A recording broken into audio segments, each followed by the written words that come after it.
Hola, buenas tardes, espero que se encuentren muy bien. El tema del día de hoy son los contratos civiles. Yo soy Janet Guadalupe Meraquino y vamos a comenzar.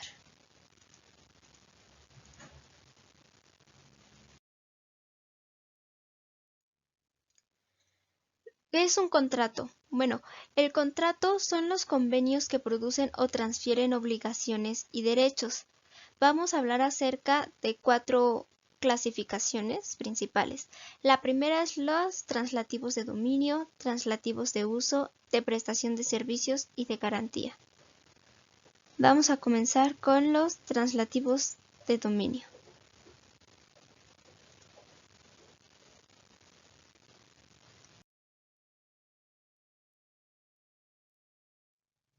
Los translativos de dominio son acuerdos generados entre dos partes en donde entregan los derechos y obligaciones del bien a otra persona, y en esto vamos a encontrar dos principales, la compraventa y el mutuo. Compraventa. El artículo 2248 lo define como: habrá compraventa cuando uno de los contratantes se obliga a transferir la propiedad de una cosa o de un derecho y el otro a su vez se obliga a pagar por ellos un precio cierto y en dinero. Todos los artículos que vamos a mencionar a continuación son del Código Civil Federal del 2021 y lo podemos encontrar muy fácilmente en Internet.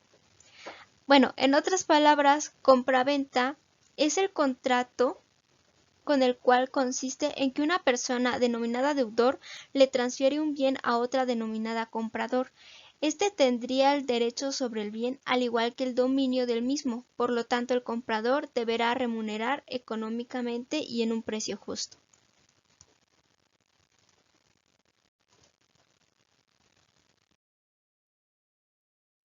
Los elementos de los contratos los vamos a definir en 3 partes: consentimiento, objeto y forma. El consentimiento de la compraventa es que en este contrato se habla del consentimiento a través de la voluntad de los dos sujetos, que refieren a vender un bien y a la voluntad de pagar por ese bien. El objeto es una obligación de dar porque estamos hablando de un bien económico y son aquellos que se pueden pesar, medir y que sean comerciales. Y bueno, el precio se fija una cantidad que el comprador debe pagar. La forma. En el artículo 2316 lo define como: el contrato de compraventa no requiere para su validez formalidad alguna especial, sino cuando recae sobre un inmueble.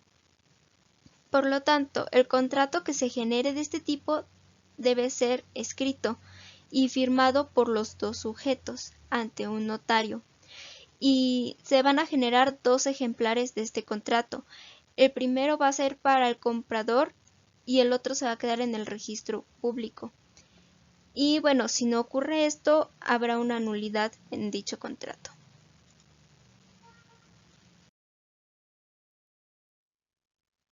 Los sujetos que intervienen en el contrato de compraventa son el vendedor, que es el dueño del bien que se transfiere; el comprador, que es quien adquiere el bien mediante un pago.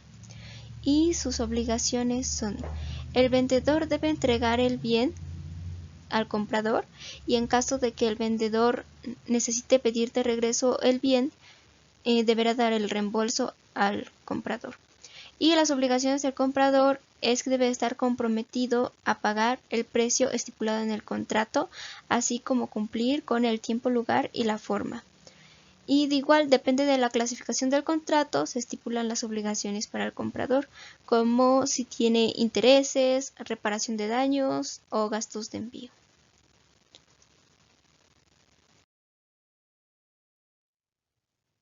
Tenemos que el contrato de compraventa es principal porque no depende de otro para existir; es bilateral porque produce derechos y obligaciones para ambas partes; y es oneroso porque ambas partes obtienen provechos al recibir el pago o el dominio de la cosa, pero también lo pierden lo que dan a cambio.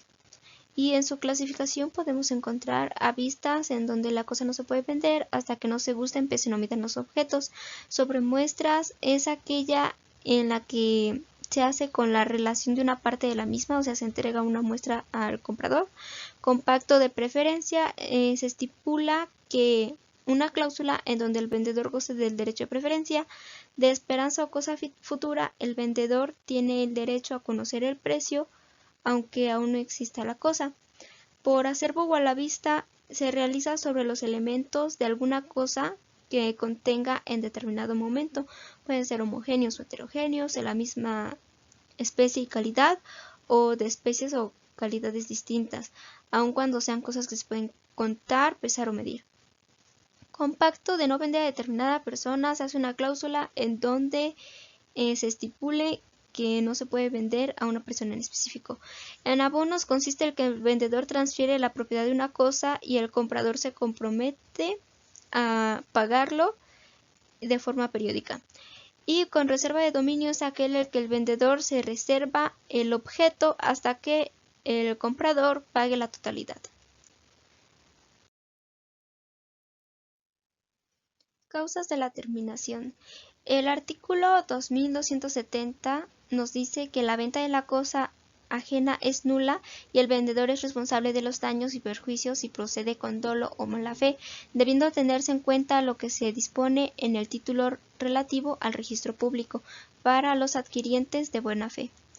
Y el contrato se puede terminar con la pérdida o deterioro del bien, ya sea por parte del vendedor o del comprador. También se puede terminar por una fuerza mayor, en donde ambas partes pierden el poder y no tienen la culpa, pero no hay nada más que hacer. Ahora pasemos con el contrato de mutuo.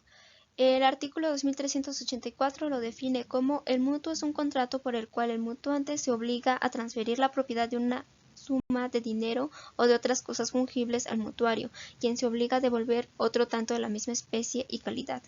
En otras palabras, podemos decir que es un contrato translativo de dominio donde una persona transfiere de forma gratuita o con interés una cantidad de dinero o un bien fungible a otra y se debe restituir de la misma forma. En sus elementos, en consentimiento se necesita que el mutuante esté conforme a transferir una propiedad de una suma de dinero o de otra cosa fungible al mutuario, y el mutuario está obligado y se compromete a restituir en la misma especie, calidad o cantidad.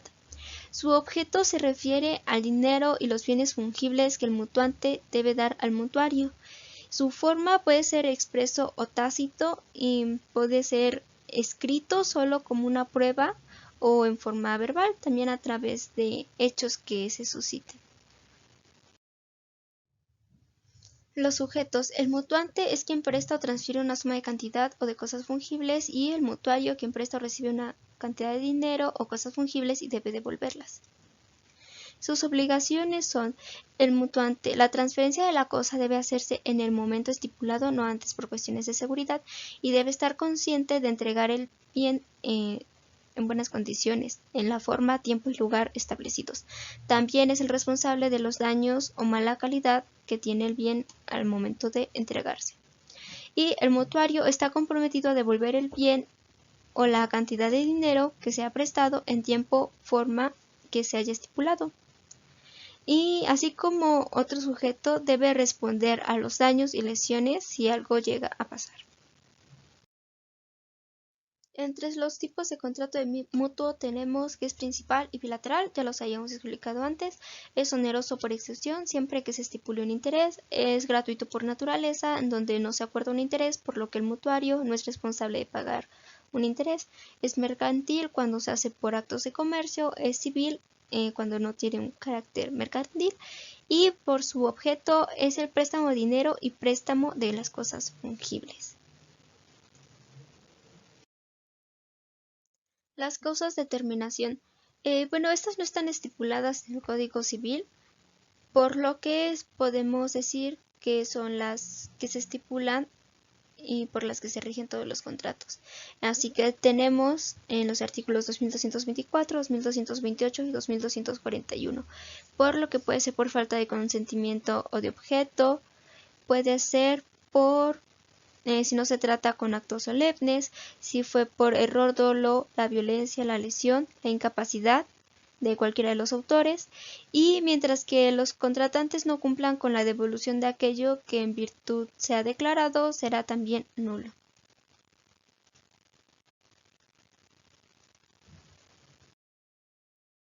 Ahora pasemos con los contratos translativos de uso. Son aquellos donde se presta el uso de una cosa o de un bien. Su objetivo es el uso, goce y disfrute de este bien. Y vamos a ver tres principales contratos, que es comodato, arrendamiento y subarrendamiento. Comodato. El artículo 2497 lo define como un contrato por el cual uno de los contratantes obliga a conceder gratuitamente el uso de una cosa no fungible y el otro contrae la obligación de restituirla individualmente. En otras palabras, es un contrato de uso donde el comodante es sujeto de obligación de prestar un bien no fungible a un comodatario. Sin embargo, este debe restituir la misma cosa prestada y debe de ser gratuito, si no dejaría de ser comodato. Sus elementos. Su consentimiento. El contrato de comodato sigue el mismo consentimiento explicado en el contrato mutuo y de compraventa. Nos referimos a su capacidad. En este contrato solo se presta el uso del bien no fungible, mas no se contrae dominio del mismo. Y en objeto tenemos en el artículo 2498 que cuando el préstamo tuviese por objeto cosas consumibles, solo será comodato si ellas fueren prestadas como no fungibles, es decir, para ser restituidas idénticamente. Consiste en la obligación de dar porque solo se presta el uso y de forma temporal. Y su forma no consta de un medio, por lo que puede ser expreso o tácito, como los sujetos lo prefieran.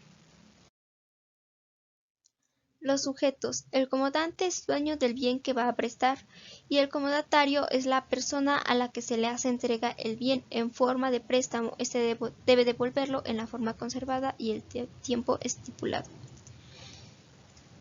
Y sus obligaciones. El comodante es responsable de los gastos generados al comodatario por el uso y estado del bien. También debe responder por las faltas o defectos que tenga el bien antes de que se haya entregado. El comodatario tiene la obligación de mantener en buen estado y cuidarlo para poder devolverlo. Debe responder por el bien si algo llega a afectarle. Los tipos de comodato. Tenemos que es principal, bilateral, ya los habíamos explicado, es gratuito esencialmente. Es aquel en el que el comodatario no paga ninguna restitución por el uso que se le concede, y es de tracto sucesivo. Esto quiere decir que su efecto es a través de un tiempo.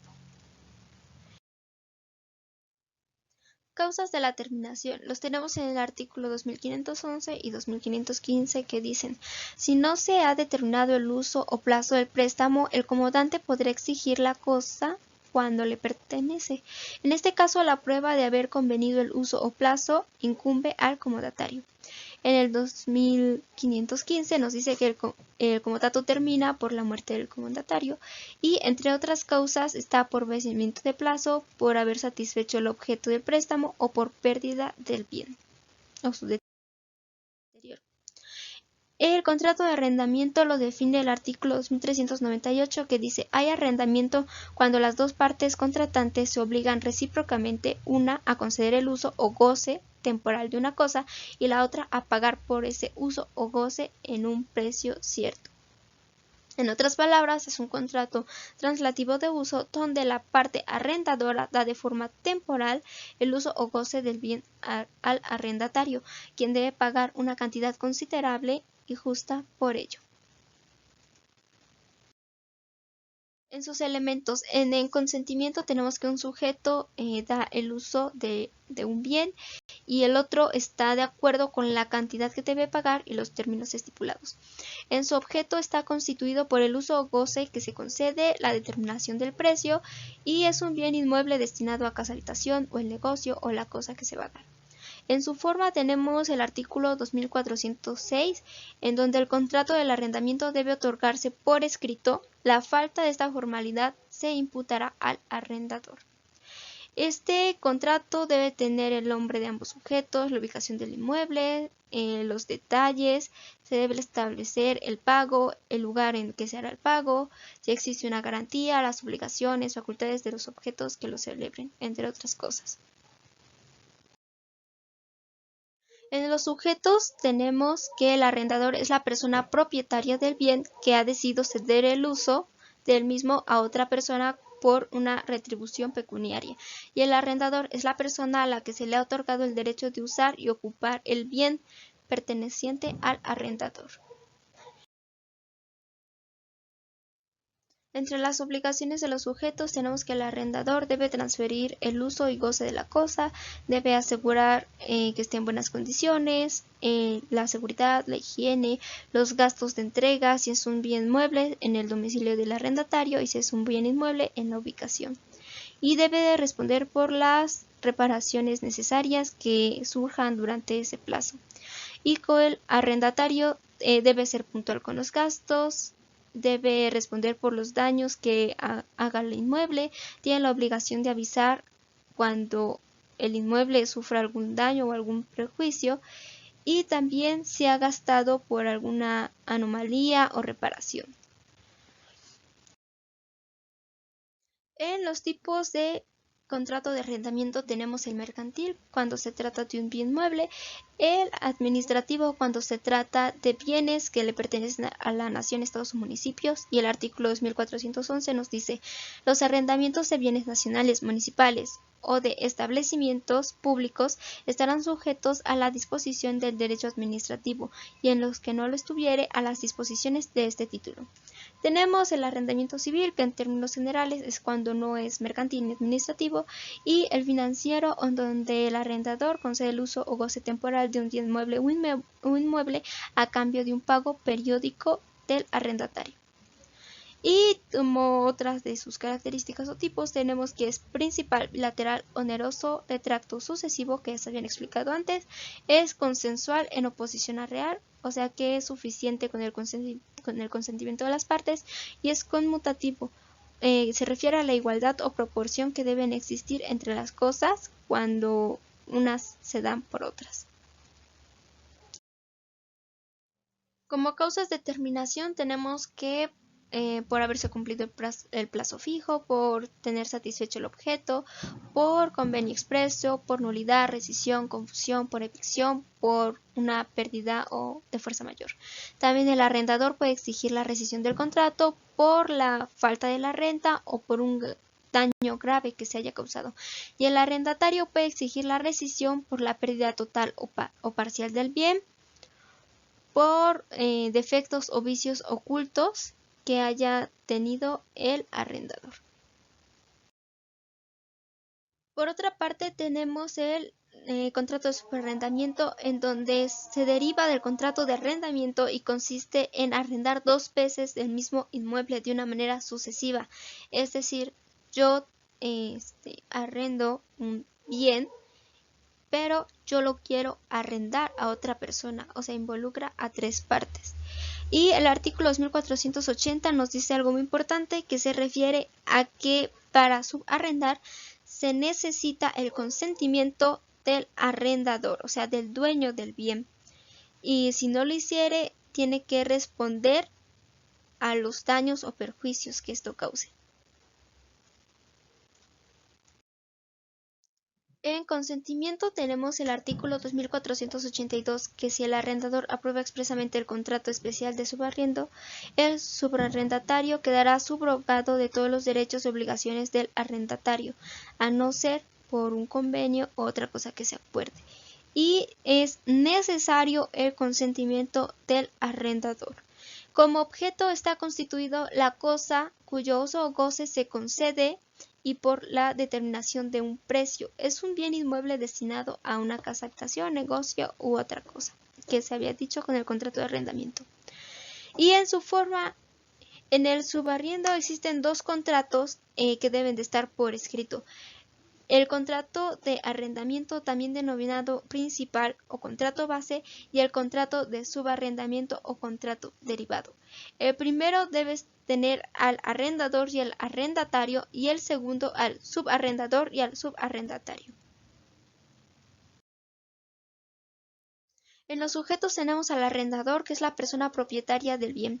Sus obligaciones son las mismas que en el arrendamiento, pero con el ahora subarrendatario.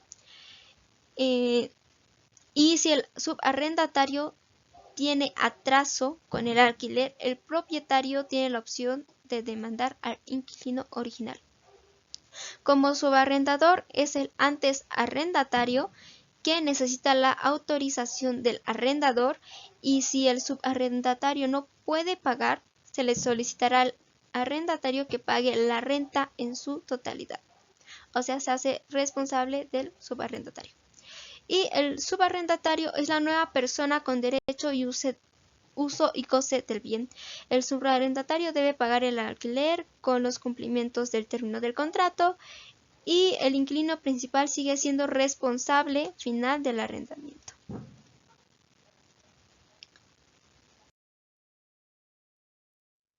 En los tipos de subarrendamiento tenemos los mismos que en el arrendamiento, ya que se deriva de él.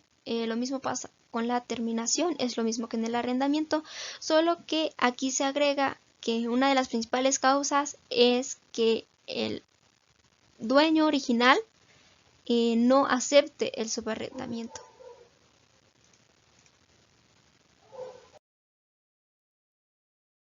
Bueno, hasta aquí termina la primera sección de nuestro video, así que nos vemos en la segunda parte.